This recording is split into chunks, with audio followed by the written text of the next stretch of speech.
Eles estão te observando.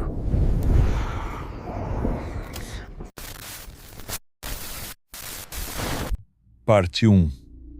A noite em que tudo mudou. O massacre dos DeFeo.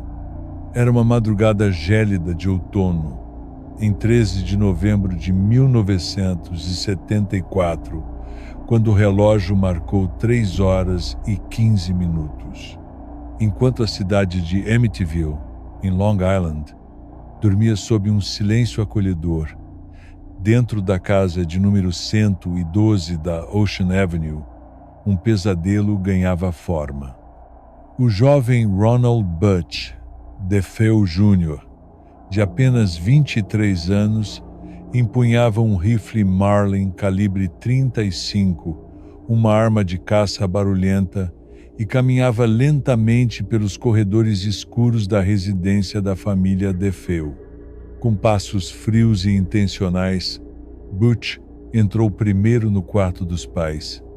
Seu pai, Ronald DeFeo Sr., e sua mãe, Louise, dormiam profundamente, 2 disparos certeiros para cada um.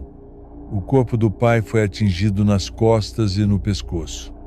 A mãe teve o pulmão perfurado por um dos tiros. Não houve gritos nem movimentos bruscos. Nenhum dos dois acordou. O massacre continuou. John Matthew, de 9 anos, e Mark, de 11, foram mortos da mesma forma. Um único tiro nas costas de cada um enquanto dormiam de bruços. Allison, de apenas 13 anos, levou um tiro fatal na cabeça. Por último, no terceiro andar, Dawn, a irmã mais velha, com 18 anos, também foi executada com um disparo a queima-roupa. 6 membros de uma mesma família, todos assassinados enquanto dormiam, todos encontrados de bruços em suas camas, como se tivessem sido organizados ritualmente. Não houve sinais de luta, não houve alertas, não houve fuga. O único som registrado naquela madrugada foi o latido constante do cão da família. E, curiosamente, nenhum vizinho relatou ter ouvido tiros, apesar de 9 disparos de rifle ecoarem naquela noite. As autoridades, perplexas, começaram a investigar. A casa não tinha sinais de invasão. Não havia indícios de sedativos nos corpos. Como ninguém acordou, como ninguém ouviu nada, as perguntas começaram a se acumular. E o horror logo se tornaria uma lenda nacional. Mas a história de Amityville estava apenas começando, e o que veio depois foi ainda mais perturbador. Parte 2. A confissão sombria de Ronald DeFeo Jr. No início, Ronald DeFeo Jr.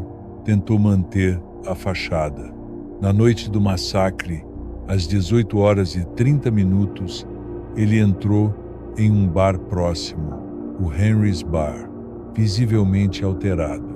Gritou para os presentes: "Vocês precisam me ajudar. Acho que minha mãe e meu pai foram baleados." Alguns moradores o seguiram até a casa.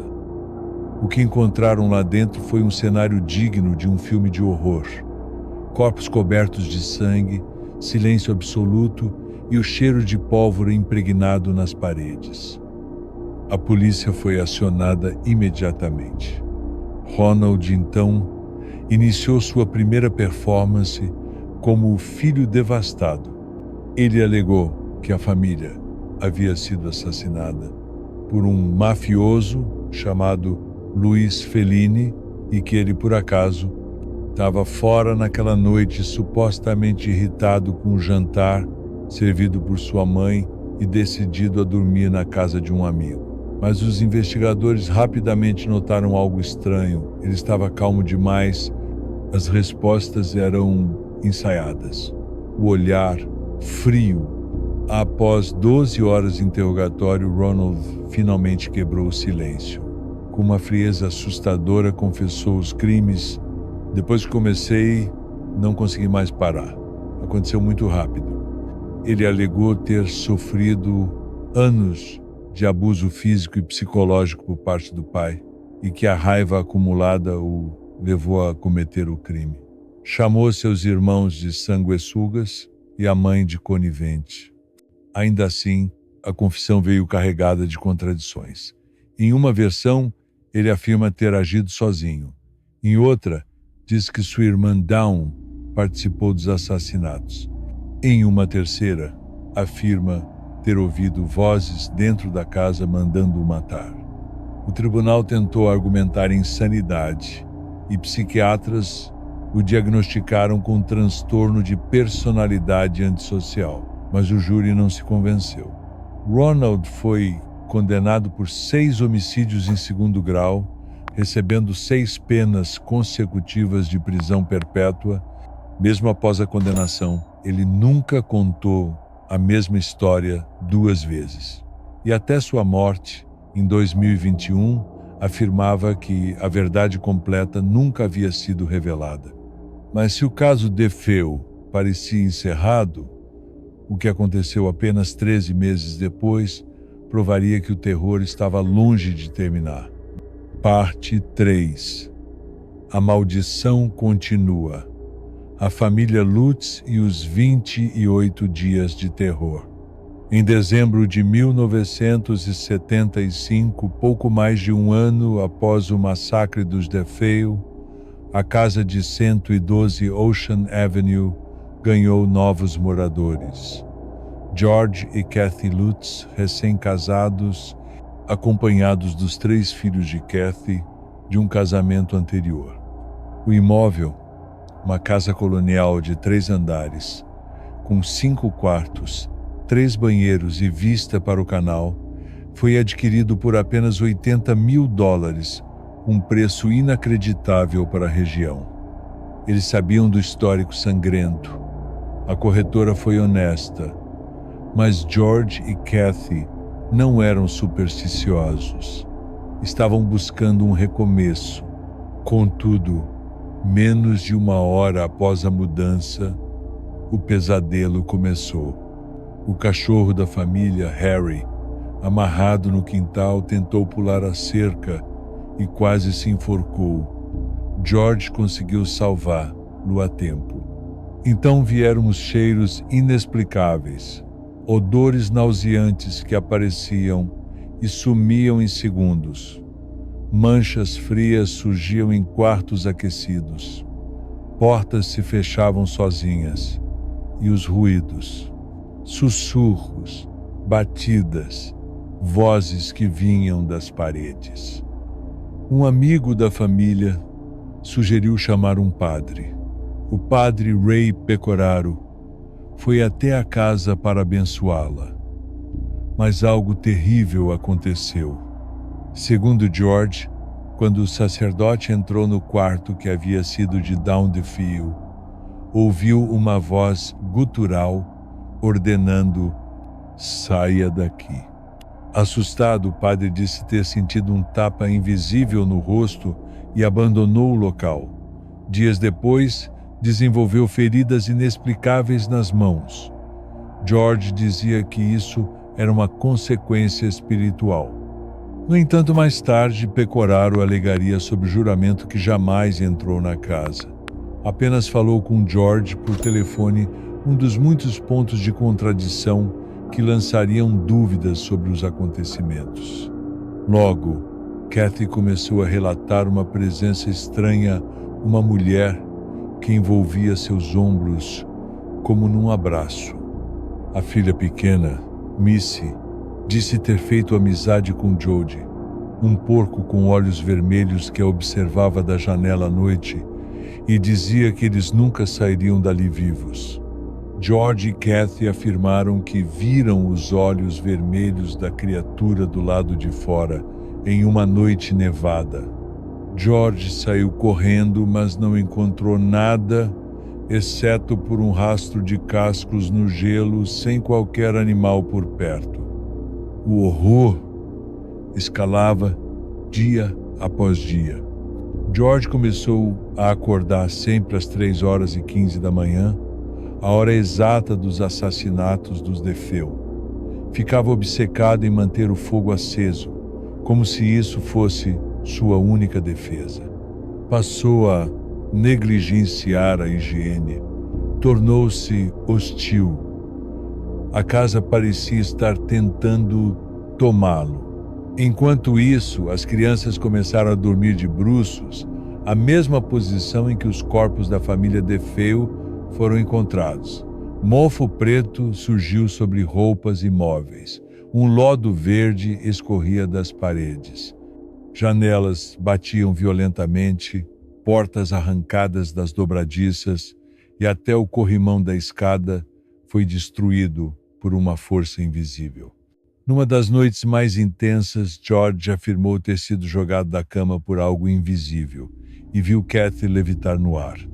Seu rosto deformou-se brevemente no ar, como o de uma idosa cadavérica, antes de voltar ao normal. Kathy não lembrava de nada. Na 28ª noite, a família fugiu, abandonando tudo, roupas, móveis, até a moto personalizada de George na garagem. Eles nunca mais retornaram. Parte 4. Mentiras, conspirações e o verdadeiro horror de Amityville. Após a fuga desesperada da família Lutz, a história se tornou um fenômeno. O livro The Amityville Horror, escrito por Jay Anson em 1977, vendeu milhões de cópias. Hollywood logo transformou o relato em filmes e documentários. A casa se tornou um ícone do sobrenatural. Mas com a fama vieram as dúvidas. O próprio padre Pecoraro, que teria sido atacado por uma voz demoníaca, declarou anos depois que nunca pisou na casa, apenas falou com George por telefone. Nenhum tapa, nenhum grito, nenhuma ferida misteriosa. George e Kathy alegaram ter visto pegadas de cascos na neve, mas registros climáticos mostram que não havia neve naquela noite em Amityville. A sala secreta de paredes vermelhas que George jurava nunca estar nos planos da casa foi facilmente localizada pelos novos proprietários. Era apenas um pequeno armário pintado, usado pelas crianças para guardar brinquedos. A família afirmava que uma janela havia esmagado os dedos do filho, mas os novos moradores, Jimmy e Barbara Cromartie, garantiram que todas as janelas estavam intactas, sem qualquer dano ou falha. Não havia lodo, nem mofo, nem marcas de violência estrutural. E então veio a revelação mais chocante. O advogado de Ronald DeFeo Jr., William Weber, admitiu em entrevista que ajudou os Lutz a criar a história paranormal. Inventamos tudo isso tomando várias garrafas de vinho. Isso não apenas abalou a credibilidade dos Lutz, como também sugeriu uma manobra deliberada para lucrar com a tragédia real. Mas por que uma família largaria tudo para trás se fosse apenas uma farsa? A pergunta paira no ar. Ronald DeFeo Jr., o assassino, também nunca manteve uma história consistente. Em uma versão, ele agiu sozinho. Em outra, sua irmã Dawn teria participado. Ele chegou a alegar que ela matou os irmãos e que ele a matou por vingança. Uma autópsia revelou pólvora não queimada nas roupas de Dawn, sugerindo que ela talvez tenha disparado uma arma naquela noite. Ele também insinuou envolvimento com a máfia e disse que outros estavam presentes na casa durante os assassinatos. mas nada foi comprovado. E o que dizer de Ronald DeFeo, Sr., o patriarca assassinado? Meses antes do crime, voltou do Canadá com estátuas religiosas e um padre, dizendo a um amigo: "Tenho o diabo nas costas." Teria sido uma metáfora ou um pressentimento? Psicólogos sugerem que a casa de Amityville não era assombrada por fantasmas, mas sim pelo peso emocional e trauma profundo deixado por uma família quebrada, violentada por dentro. Que talvez George e Kathy, vivendo numa casa impregnada de dor, tenham sido vítimas de sugestão psicológica intensa. Mas e se a casa realmente guardava algo? Algo invisível, algo antigo, algo que se alimenta do medo, da violência e da dor? Hoje, a casa da Ocean Avenue continua de pé com nova fachada, novo número e novos moradores. Mas a pergunta permanece viva. Se as paredes pudessem falar, o que contariam sobre aquela noite de novembro de 1974 e sobre os 28 dias de puro terror que se seguiram? Você acredita que um lugar pode reter energia? Que o mal pode se impregnar em paredes, pisos, objetos? Deixe seu comentário aqui no canal Rei Fantasma e lembre-se, nem todo horror precisa de fantasmas para ser real.